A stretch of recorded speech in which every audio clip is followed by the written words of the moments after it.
तो आइए देखते हैं। और आपसे हमारा अनुरोध है, आप बड़ा प्यार करते हैं, बड़ा दुलार करते हैं, बड़ा प्रेम करते हैं, हमारी वीडियो देखते हैं, और हमारा आपसे कहना है, हमारा चैनल है देहाती अनमोल कहानी, यूट्यूब चैनल के सौजन्य से आप लोगों तक पहुंचा रहे हैं बहुत अच्छा एक कहानी। एक गांव में एक व्यक्ति रहता था, बड़ा कंजूस था, बहुत कंजूस था, बहुत कितना बहुत ज़्यादा कंजूस था। एक दिन उनकी पत्नी ने कहा, आप कथा में जाते नहीं, भागवत में जाते नहीं, कहीं हवन कीर्तन में जाते नहीं, कहीं सत्संग में जाते नहीं हो, अरे तुम्हारा कैसे कल्याण होगा, कहीं मत जाइए, आप गंगा स्नान करके आइए। सब लोग जा रहे गंगा स्नान करने के लिए, तो आप गंगा स्नान कर आओ। वो आदमी कहने लगा, मैं गंगा स्नान करने तो जाऊं, लेकिन मेरे पास एक धेला नहीं है। अगर मैं गंगा स्नान करते समय किसी ने मांग लिया एक धेला, 1 रुपया, तो मैं कहां से दूंगा। उनकी धर्मपत्नी कहने लगी, ऐसी बात करते हैं, अरे ले जाओ। कहने लगे, क्यों ले जाओ। अब बिना धेला के ही चल दिया। जब गंगा घाट पर पहुंचा तो उसने वो जगह नियुक्त करी जहां मुर्दे जलाए जाते हैं, जहां पंडा लोग नहीं रहते हैं। जब मुर्दा घाट पर जाकर के उसने वस्त्र उतारे, पार पर रख दिए, चारों तरफ देखने लगा, कोई देख तो नहीं रहा, और गंगा में कमर बराबर जल में जैसी धसा है वो। वहां जाकर के चारों तरफ देख करके उसने अपनी डुबकी लगाई, और जब डुबकी लगा के ऊपर आया, तब तक भगवान पंडा का रूप बना करके, वही वृद्ध रूप बना करके सामने प्रकट हो गए। कहने लगे, यजमान की जय हो। जब उस व्यक्ति ने देखा, वैसे एक बात और बताऊं भक्तों, गांव में कुछ लोगों ने उसका नाम रख दिया था दानचंद, यानी था लोभी लेकिन नाम था उसका दानचंद। जैसे लोग कहते हैं चला नहीं जाता रास्ता में, कहते हैं उससे ये पहलवान जी है, मल्ल है। लोग ऐसे ही कह देते, जैसे कोई दान पुण्य नहीं करता उससे कह दिया दानचंद। अब दानचंद जी जब निकल के बाहर आए, भगवान ने उसको देखा, और जैसे उन्होंने जल से बाहर अपने मुंह को निकाला, अपने सर को निकाला, तो वह वृद्ध के रूप में और पंडा के रूप में भगवान ने कह दिया, यजमान की जय हो। एकदम वो दानचंद जी कहने लगे, भाई इतना डरप के तो मैं इस घाट पर आया और आप यहां भी आ गए, लेकिन मैं 1 रुपया देने वाला नहीं हूं। भगवान कहने लगे, पंडा के रूप में कौन मांगता है, 1 पैसा मन देना, हम का मांग रहे हैं। लेकिन इतना जरूर है कि तुम जैसे दानी आ जाते हैं, हमारा 1 साल का ही पूरा भत्त कर जाते हैं, बहुत कुछ दे जाते हैं, तो हमें तो जो कुछ दे दो। अरे कुछ मत दो तो 1 धेला दे दो, हम तो उसी पर संतुष्ट हैं और बड़े संतोषी ब्राह्मण हैं। दानचंद कहने लगा, चलो ठीक है, मैं आपको 1 धेला दूंगा, लेकिन वो भी आज नहीं, आपके गंगा स्नान करने आऊंगा जब दूंगा। पंडा जी कहने लगे, कोई बात नहीं, जब दे देना, पर संकल्प बिना बोले हम नहीं लेते हैं दान किसी का। गंगा जी में अंजलि में जल लिया और उन्होंने संकल्प बोला। संकल्प बोल के उससे कह दिया, तुम जाओ, अब क्या आओ तो हमारा धेला दे देना। लेकिन इतना हमें दृढ़ विश्वास है परमात्मा पे कि जो भी यहां आता है श्रद्धालु स्नान करने के लिए, वो हमारी पूरी साल का भंडारा भर जाता है। चलो तुम पे अब नहीं है तो फिर दे देना। अब दानचंद वहां से नहा धो करके घर के लिए चले हैं।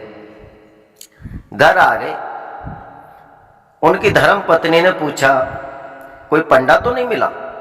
दानचंद कहने लगे, क्या बताऊं, बहुत दूर जाकर के नहाया और फिर भी एक पंडा वहां भी आ गया, लेकिन मैं उसे उल्लू बना के डगर आया। मैंने उससे कह दिया, देख भाई मेरे पास कुछ नहीं है। दानचंद कह रहे, अपनी पत्नी को समझा रहे हैं कि मैंने उससे कह दिया मेरे पास कुछ नहीं है, लेकिन एक धेला दूंगा, वो भी आपके स्नान करने आऊंगा तब, और मैं जाऊंगा नहीं। ऐसी बातें कर रहे तब तक तो वो भगवान पंडा का रूप बना करके दरवाजे पर खड़े हो गए। आगे आवाज लगाई, दानचंद हैं क्या? और उन्होंने आवाज पहचान ली दानचंद ने कही, वो पंडा तो दरवाजे पे ही आ गया, चलो देख के आओ।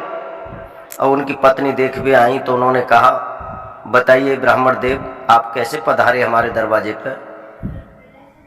पंडा जी कहने लगे, हम इसलिए आए हैं देवी कि तुम्हारे पति गंगा स्नान करके आए हैं, उन पे हमारा एक धेला दक्षिणा के रूप में उधार रह गया है, उसे लेने के लिए आया हूं। उनकी पत्नी अंदर गई, कहने लगी, वो पंडा जी आए हैं जो गंगा जी पे मिले, कोई टका फका आप कोई धेला पैसा उधार करके आए हैं?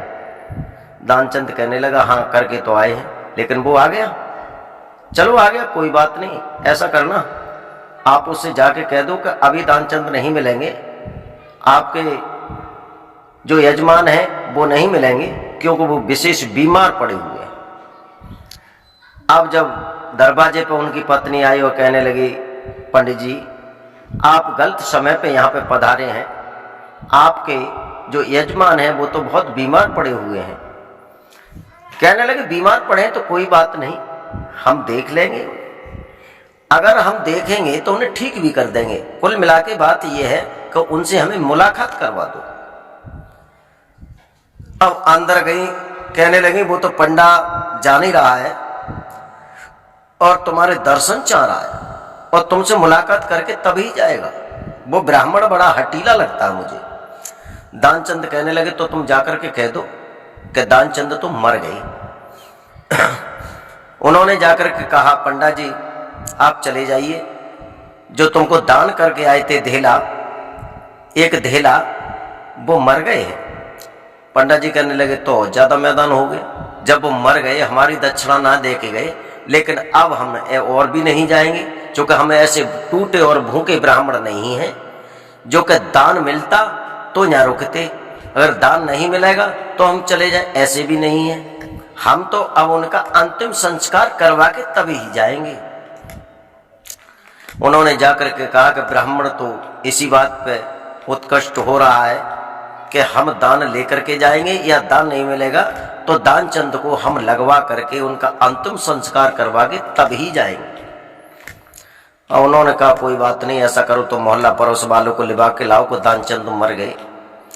और उनकी पत्नी गई, पूरे मोहल्ला में ये सूचना दी कि हमारे पति खत्म हो गए। तो गांव मोहल्ला के सब इकट्ठे भई, नातेदार सब इकट्ठे भई और दानचंद को कांटी पर कस लिया, कांटी पर कस लिया, उसे लेके चले हैं, मरघट में पहुंच गए, चिता चिन गई।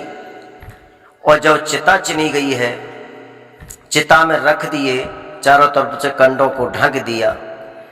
तब ब्राह्मण के रूप में प्रभु थे, तो विष्णु भगवान ने ब्राह्मण के रूप में कहा, भाई अभी आग मत लगाना, लेकिन मैं अपने शिष्य से कुछ बातें करना चाहता हूं। कहने लगे, क्या बात करोगे? कर लो, अब तो दानचंद मर गए, वो का सुनेंगे?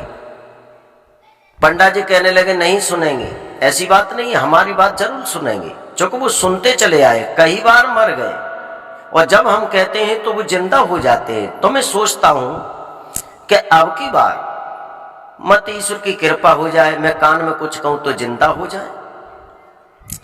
पास में जाकर के पहुंचे, चिता के कंडा उठाए, उनके कान पे मुंह रख के कहने लगे, दानचंद तुम सत्य मर गए हो? दानचंद नहीं बोले। दानचंद से फिर कहा, हम अपना धेला अगर माफ कर दें तो तुम जीवित हो जाओगे? दानचंद कहने लगे उठ करके चिता से कि ये तो मैं चाहता ही था कि धेला, जो मैंने एक धेला तुमको दान किया था महाराज, उसे माफ कर दो, बस मैं जिंदा हो जाऊंगा, फिर नहीं मरूंगा। महात्मा जी कहने लगे, भाई ठीक है, परमात्मा का जो परमात्मा उस पंडा का रूप बनाए हुए हंस गए और कहने लगे, धन्य है रे तोकू दानचंद, तेरा समाज ने नाम भी ऐसा रखा है, तू दानी है और दानचंद है, और तू चिता तक आ गया, लेकिन धेला तेरा हमने माफ कर दिया, पतु इस तरह से मरे मत। तो मेरे प्यारे भक्तों, आपसे निवेदन है कि दान वहां तक करो जहां तक आपकी आत्मा हिले ना पाए, और अगर आपकी आत्मा हिल गई, आपको कष्ट हो गया, तो दान नहीं, वो जुर्माना है, उसे मत करिए।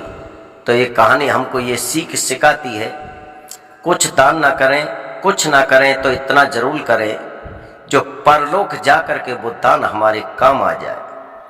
और दान प्रत्येक व्यक्ति को जरूर करना चाहिए। मैं ये नहीं कहता कि भागवत करवाओ, भंडारे करो, ये करो, नहीं, क्षमता के हिसाब से सब कुछ करो। दान वित्त के समान, कहते हैं पुराने लोग, दान वित्त के। तुम्हारा वित्त है 10 रुपए का, तो उसमें करिए 5 रुपए, और बल्कि 2 रुपए, क्योंकि 8 आपके पास बचेंगे जिससे आपने पैदा किया है। उसी तरीका से 5 रुपए लगा करके आप फिर दान कर सकते हैं, पैदा कर सकते हैं। तो ये दानचंद की कहानी आपके सामने भेज रहे हैं। कैसी लगी आपको, कैसी लगेगी, और अच्छी लगेगी, हमें पूर्ण विश्वास है। आपने बड़ी हमारी रिकॉर्डिंग सुनी है, वीडियो सुनी है, और हम बड़े आभारी हैं, और बड़ा प्यार दिया है, बड़ा दुलार दिया है। यहीं पे अपनी वाणी को विराम देता हूँ।